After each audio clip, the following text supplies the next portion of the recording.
Hey, what's up guys, aarava here, and welcome back to another episode of my F1 23 My Team Career Mode. This is episode number 18 today for the Qatar Grand Prix. For the very first time on this game, we're come to this circuit in My Team Career Mode. If you guys did miss the previous episode at the Japanese Grand Prix, then be sure to go check that one out before you see this one. It was a very difficult race, having to fuel manage the entire time, a lot of defensive work, and in the end of it, right to the death of the race, Fernando Alonso decided to play a little bit dirty with this in this battle that we're in with McLaren, trying to keep them at bay as they continue just to improve in the R&D chart, and we're looking to try and solidify and still maintain our 5th place in the championship. We picked up a 9th place, should have been 7th that Fernando Alonso got, but he decided to brake check us into turn 1, unfortunately. But you know, swings and roundabouts, obviously Lando Norris had the off into the gravel trap if you watch that one as well. So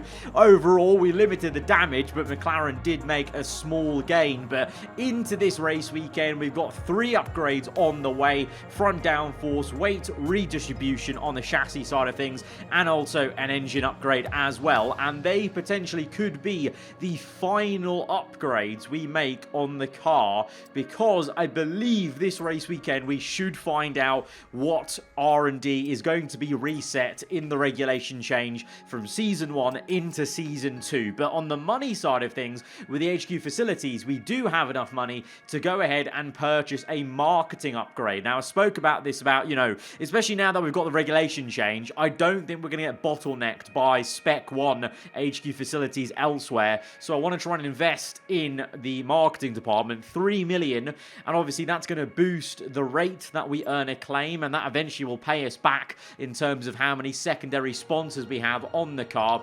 It is probably one of the biggest purchases we've made of the entire series so far. You can see with the finance history, a real plummet down to the bottom now, and hopefully we can just earn now enough money to the end of the season to then sign, you know, potentially re-sign Piastri or sign a exciting new teammate for Season 2, probably more like. But unfortunately, back on the R&D side, our front downforce upgrade has failed.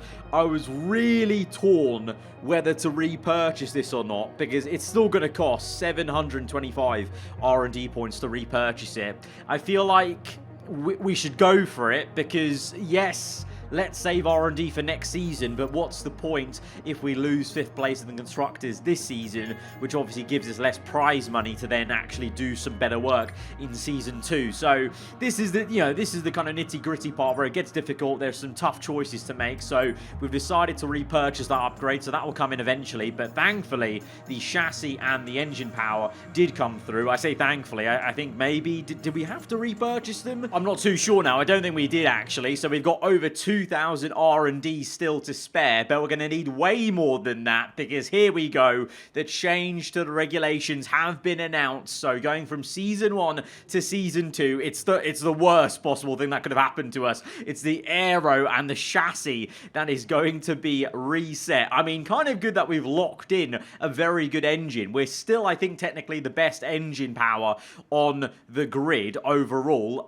So that's good to lock that in, I guess. But that's going to feel pretty horrendous if we don't have a car that has the downforce and the chassis to actually turn the car in the corners. So we're going to have to try and, well, if we want to try and adapt 21 parts that are at risk, we're going to have to earn, like, I think in the region, at least 6,000 to 7,000, maybe even 8,000 R&D points, which is, I don't know, we're up to 3,874 having done the practice programs in the Qatar GP as we now go to the race weekend and we assess where we are on the R&D chart. Things are super close between ourselves and Haas. McLaren have streaked further ahead to be even tighter knit with Ferrari and Aston Martin and Red Bull as well, who've actually slipped down to, ironically, Red Bull are technically the next best team above us in the R&D chart. Mercedes streak ahead as they look to mount a late challenge to Red Bull in the Constructors title. I don't think Russell or Hamilton, either of them, will individually be able to challenge Max Verstappen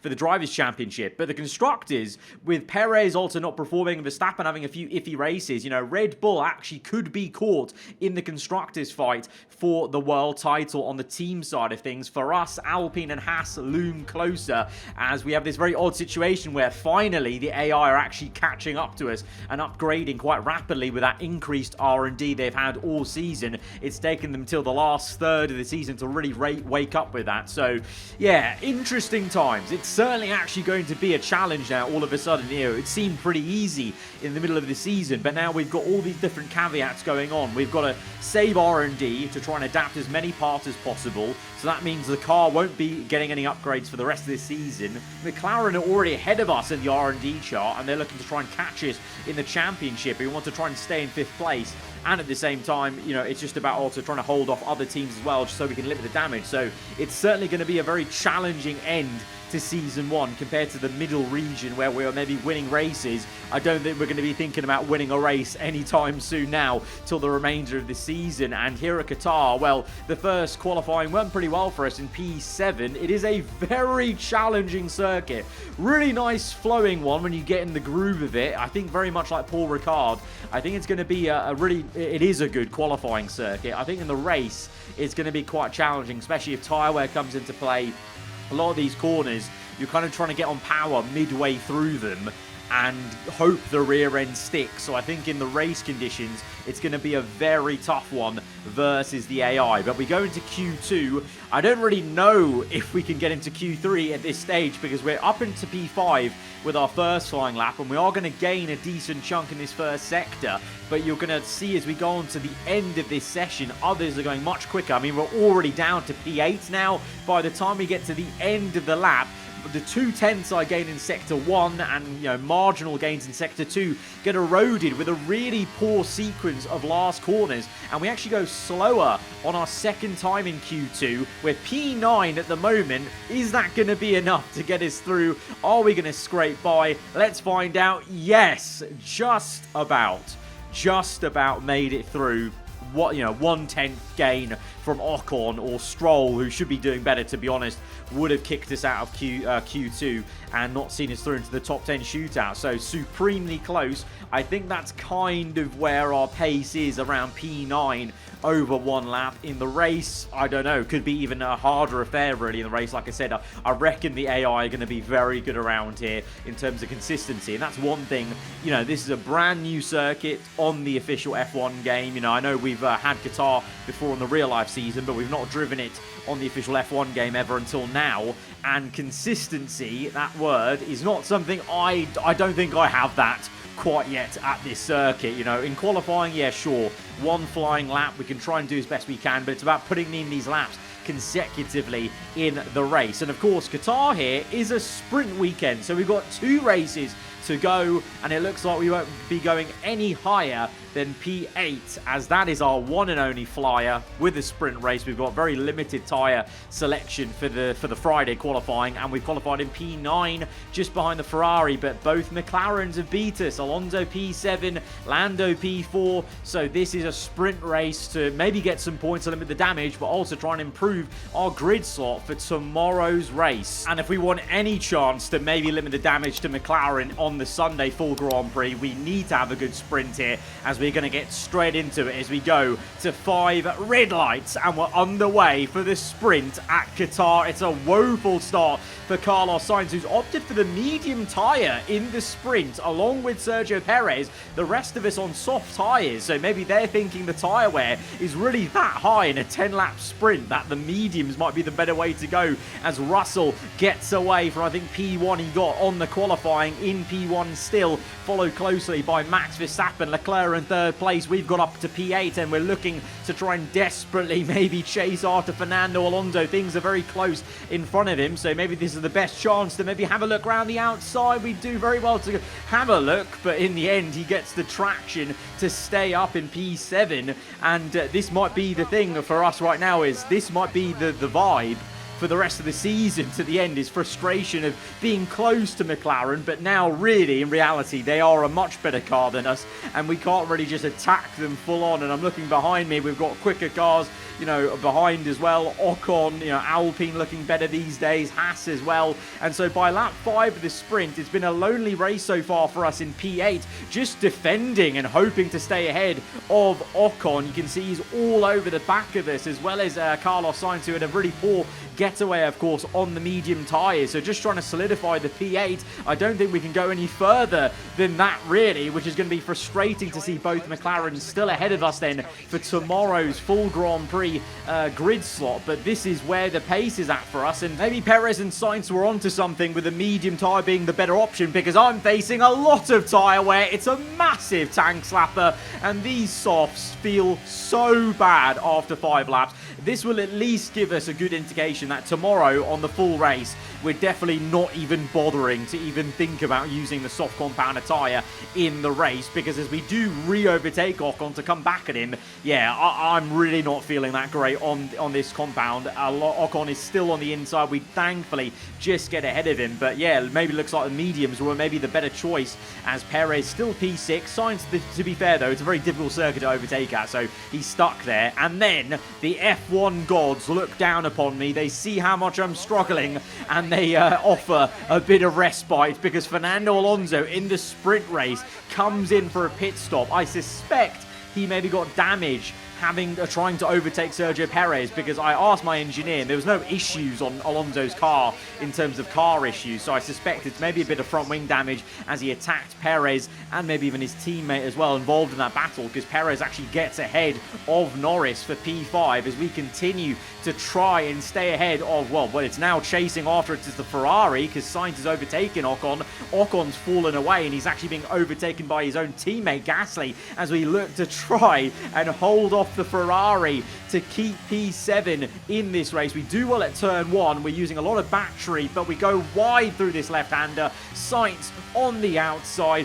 has the traction on what is now, we know, the better race tyre in this sprint, the mediums, and I just don't have any downforce also to answer through the next sequence of corners. So now it's a case of, can we solidify P8, because we've got Gasly on the inside. This is obviously where we were anyway, before Alonso made his pit stop, and Gasly gets very aggressive into turn 1. I was taken a bit surprised by Gasly on the inside there, I can't lie. I really thought we were going to be able to keep P8, but Gasly gets ahead of us. So this sprint not filling me with a lot of confidence about tomorrow's Grand Prix. It's another shaky opposite lock moment where we catch the car.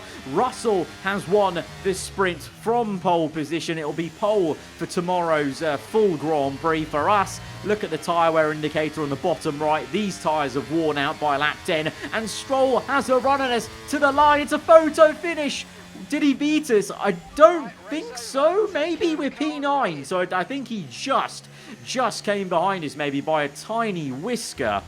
But that was a real struggle. That was pain. That was nothing but pain. There was no satisfaction in that race, just going down the order. So yeah, we do finish in P9. So in the end of it, we're in literally the exact same spot we were at the end of qualifying for tomorrow's full Grand Prix. There was some changes up the road as both Mercedes lock out the front row for the full Sunday Grand Prix. Leclerc 3rd place, Verstappen 4th. So this is what I mean, you know, with Perez also down in P5, the Mercedes team actually have a pretty good chance of overhauling Red Bull as a team for the Constructors' Championship. But I think Verstappen has just got too much of a lead to be bothered in the drivers. But for us, you know, thankfully, Alonso had that extra pit stop with damage, so he's down the order. So we've got to try our best. I don't know how we're going to do it, but we're going to have to try our best to somehow make something work on the race start, to maybe get close to Lando Norris, just to try and limit the damage to McLaren in the Constructors. But basing off the sprint, it may be a very difficult race. Let's go to the grid for the full Qatar GP. Welcome back to Qatar and the Lusail International Circuit, a track that has a long history for two-wheel motorsport action. But tonight it's the four wheels of F1 that are back, and Lewis Hamilton going for another win here. We're back here in Losail for a track that's 3.34 miles long. There are 16 turns around its unique three-pronged shape and just a single DRS zone out of turn 16. It's fast and it's flowing, and there's a good overtaking opportunity with DRS down the long straight and into turn 1. It's time to see how our drivers are stacking up after yesterday's exciting qualifying session. What a qualifying yesterday for George Russell. He'll start today's race from pole position. And Lewis Hamilton completes the front row.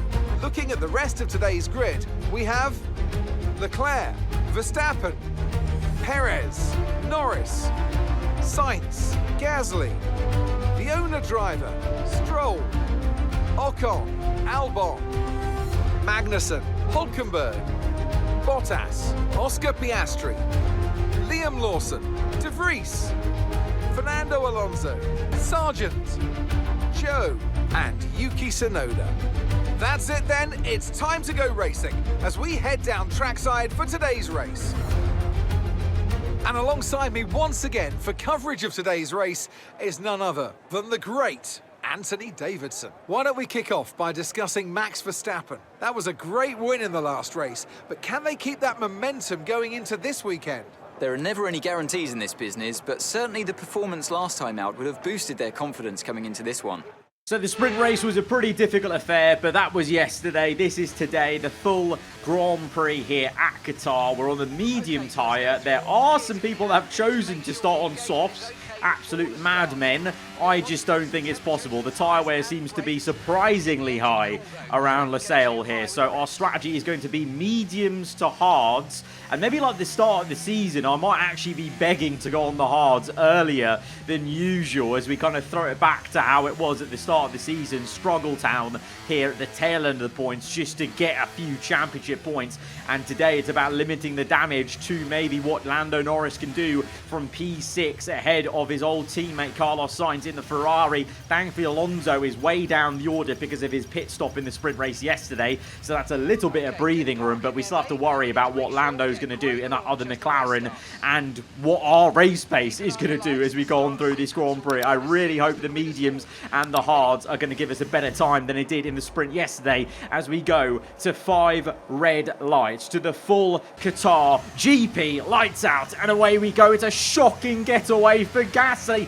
and Carlos Sainz. This is the perfect start for us as we jump the both of them up into P8. Stroll's even jumped Gasly as well, and we have a go at Lando Norris, but it's so difficult in this first sector to really make a move because every corner sets up the next corner. So if you're looking to make a dive, you're going to compromise the line into the next one. So we're sitting here in P7. Could this be the maximum we're hoping for today versus Norris ahead of us? Like if we just sit here, we're at least limiting the damage as much as we can to the McLaren. As I can see, a Ferrari of Leclerc has split the two Mercedes. So it's Russell from Leclerc to Hamilton, then the two Red Bulls, Norris in P6, myself in P7. We've got a good run on Lando on lap 2. Let's go for it. Send it down the inside. Bit of desperation from us because this may be the only chance we get at attacking Lando as Verstappen is unable to get past Sergio Perez. We've got some information though, and our engineer has just told us that the McLaren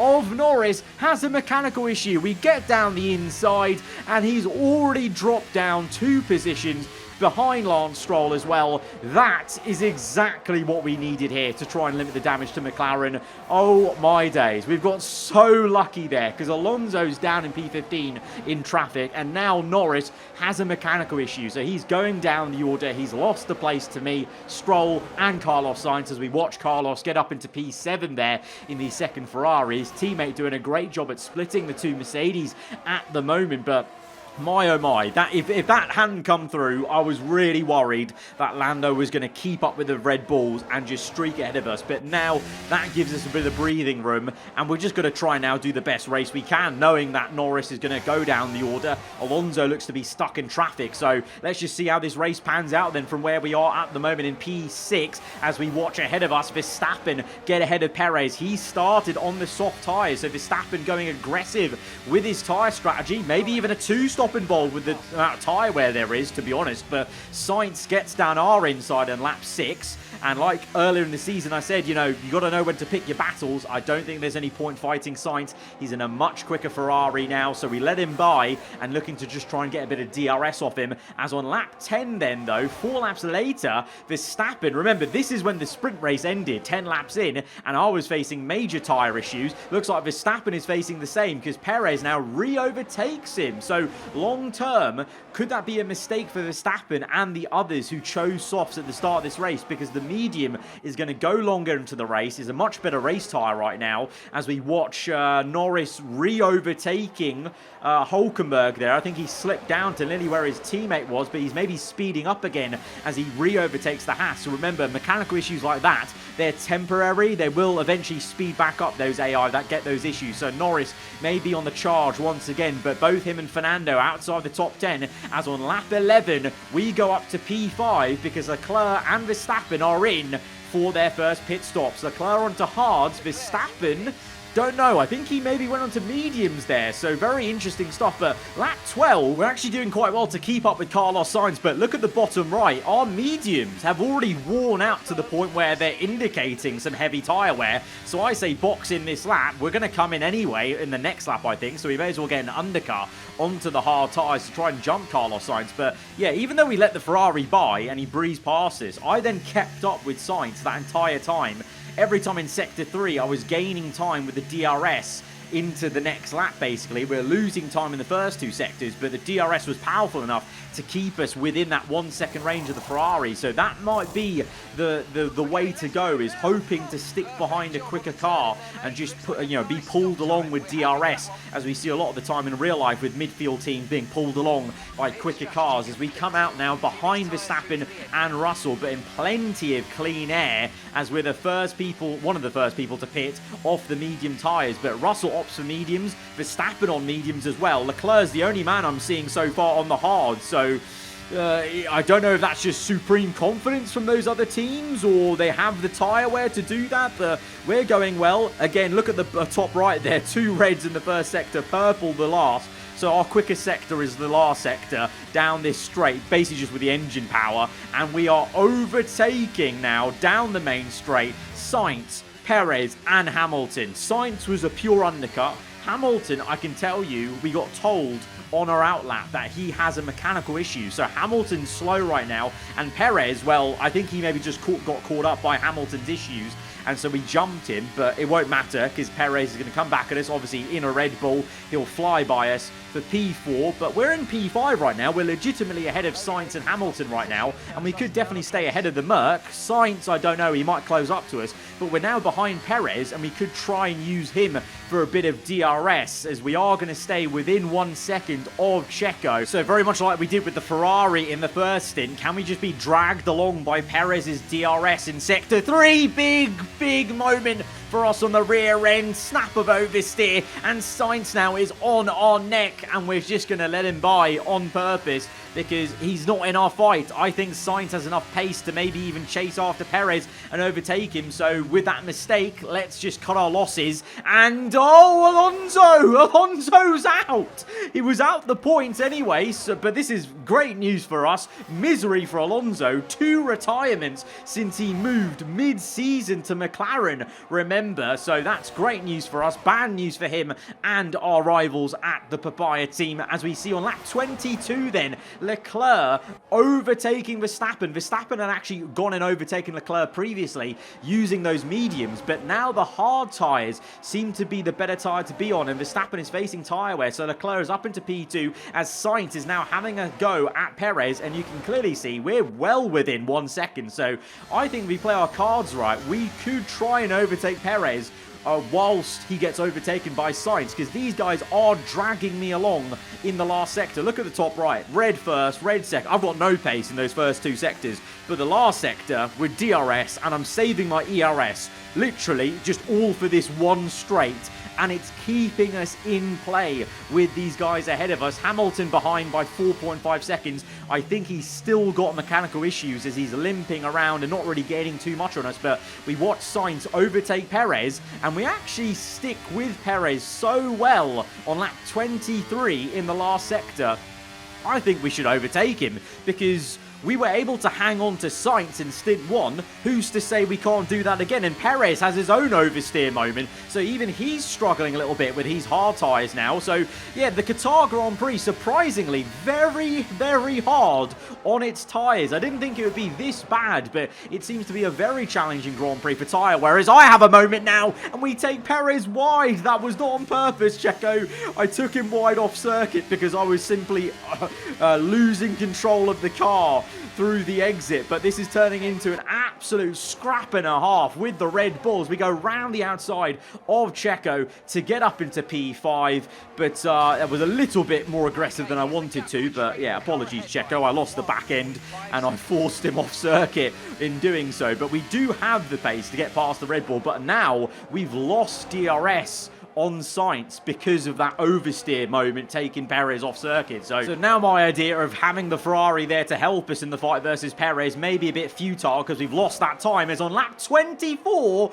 with 5 laps to go, Leclerc on hards comes in, Verstappen comes in off the mediums. I'm not surprised at him because I thought Verstappen might be doing a 2-stop, but the fact Leclerc's come in on off hard tyres is a little bit concerning for all of us. Are we going to get to the end of the Grand Prix on these hard tyres? As Sainz is up to 2nd, we're up into 3rd. We're into a podium position with only a handful of laps to go, but I am struggling on these tyres now. Perez is all over the back of us. Yellow flags behind, though. Is there an issue for Hamilton? Or no, it's Perez. Perez has an engine failure. Perez with 4 laps to go. His engine's given out, and that's going to be a bit of breathing room for us in 3rd place, but one of the Red Bulls is out, and this is a big chance for Mercedes now, the constructors, because Hamilton is now sped back up after his issues. He's in P4. Norris, by the way, has got up to P6 now, it seems, so he's actually recovered quite well, but thankfully we're ahead of him now, so we are still gaining on McLaren. But for how long can we keep going on these hards? Because Russell is in now from the lead of the race. He's on mediums as well, so should we be that surprised because Verstappen came in? Probably not, so he comes in. So Sainz now takes the lead of the Qatar GP. I'll be into 2nd place, Hamilton up to 3rd, Albon 4th, Norris 5th, because Leclerc and Verstappen are down in P7 and 9 in a bit of traffic. So what is going on in this race? Lap 27, Hamilton now is all over the back of us. Look at the tyre indicator on the bottom right. It's brick red. So these tyres are going off. That's pretty much a puncher region now, but it's too late in the race now. We may as well go on, and Hamilton and Sainz and Albon, we're all thinking the same thing, so we're all just going on and hoping to get to the end as we go on to the last lap of the Grand Prix. Albon is now coming knocking in the Aston Martin. I don't know how their tyres are feeling. Mine are feeling pretty damn done, so that's why Albon's caught us so quickly. Russell's caught us back up on the soft tyres. We go so wide and so slow. Russell overtakes both of us in one corner. Ridiculous stuff, but he's up to P3. Albon now coming back at us, and I've got no tyres. I've got no tyres, but I need to just finish this race now, and I'm a bit worried about punches as well, potentially, so I'm trying my best not to be too aggressive with my acceleration and my movements on the curves, but Albon is trying to force our hand, and he has overtaken us and gets up into P4, but overall, we've still gained, really, by staying out, because we were around P6 to 7 to 8, really, because Leclerc, Verstappen, Norris, they're behind us, so I don't know, it's a gamble that's kind of half paid off, but it's not really a gamble. I didn't know this was going to turn into a gamble, but all of a sudden, it seems like everyone on this grid did not calculate the tyre wear correctly, but through all of this, somehow, Carlos Sainz, the man who was down in P9 on lap 1, has come through to win this race. Russell P3, Hamilton P2, and through the final corner, we have a puncher! We have a puncher through the last corner. Leclerc comes and overtakes us. The run to the line, the Ferrari gets P5, and we come home in P6. What a confusing Grand Prix. I don't know about anyone else, but that was very challenging to commentate because, my word, everything was changing at lap to lap. Sainz has won that from like P9 on a 1-stop. I got a puncher on the 1-stop and others did a 2. And that's the checkered flag. What an effort from the team here in Qatar. And a fully deserved victory too. Anthony Davidson, how do you think they were able to set themselves apart today? Well, when you overtake that many people, I'd certainly hope you'd win the race. Their car was really effective in the slipstream here today, and the team will be pleased that they didn't cook the engine, given how long they were spending in the hot air behind other cars. They had a lot of confidence to push their tyres hard as well, especially going into the corners, which allowed for some late braking and some exciting passes. Ferrari are at it again. An excellent performance at today's Grand Prix, and they're certainly a team that know what they're doing out I mean, there. you've got to say, to be fair, well done to Carlos Sainz. Unbelievable race win that is, because he was down to, I think at one point, P10 in the first couple of laps, and he was fighting us, he was fighting Perez, and he still managed to keep his hard tyres going to the end to get that race win. Hamilton as well, on the hards, managed to get to the end without any kind of major issues like I did, because I had a puncture into the last lap. Albon as well, but then you had others like Russell, Leclerc, Verstappen, who bailed out and went to the two-stop late on. Yeah, very, very confusing race, because I really thought it was going to be a nailed-on one-stop looking at the strategy screen at the start of the race, but clearly not. So we come home with 8 points. We managed to outscore Lando by 1 point, because he got 4 in the full race, but 3 in the sprint race. So overall, actually still a pretty good Grand Prix in terms of the job at hand of staying ahead of McLaren. That's job done. That's very, very good. And actually, to be honest, that was a more enjoyable Sunday full Grand Prix than I had on the sprint race. I really thought maybe we were on for a podium at one point, a very shock podium, but no, the tyre wear was a lot worse for me than others. Sainz, you know, doing a absolute, I mean, him winning the race shows how good of a job he did on the tyres, whereas mine popped on the last lap. Leclerc actually came through for a heroic P5 in the end on the last lap. But as Grand Prix go, first time here at Qatar, that was actually quite a fun one. Confusing, but very fun one here at Qatar. Verstappen still very much in the lead of the Drivers' Championship, but now down to 37 points with Sainz's win and him down the order, even behind us on the finish line for the full Grand Prix. So maybe there's still a glimmer of hope maybe for Carlos Sainz to start chasing down, but he's going to have to be absolutely on it now for the rest of the season. But the problem is he's in a Ferrari, and we just know that's not going to happen maybe. But in the constructors, Mercedes are only 24 points behind Red Bull. So like I said, it is actually game on. Mercedes versus Red Bull once again in Formula 1 for the Constructors' Championship. They could do this with how well Russell and Hamilton are driving as a pairing versus Verstappen and Perez as a pairing. And for us, 141 points to McLaren's 101. So they're 40 points behind us. I'm confident we can hold that through, but depending on how McLaren upgrade, I'm a bit worried next episode they're just going to make more ground on us in the R&D chart, and it's going to be a bit of a futile effort. We're going to have to see, but you know me, I will try my best to see if we can try and stay ahead of them. But guys, if you have enjoyed that first ever Qatar GP in F1 23 in my team career mode, then be sure to hit the like button. Let me know what you thought in the comments below. If you're around here, then do get subscribed for weekly Formula 1 content. I'll see you guys next time. Goodbye.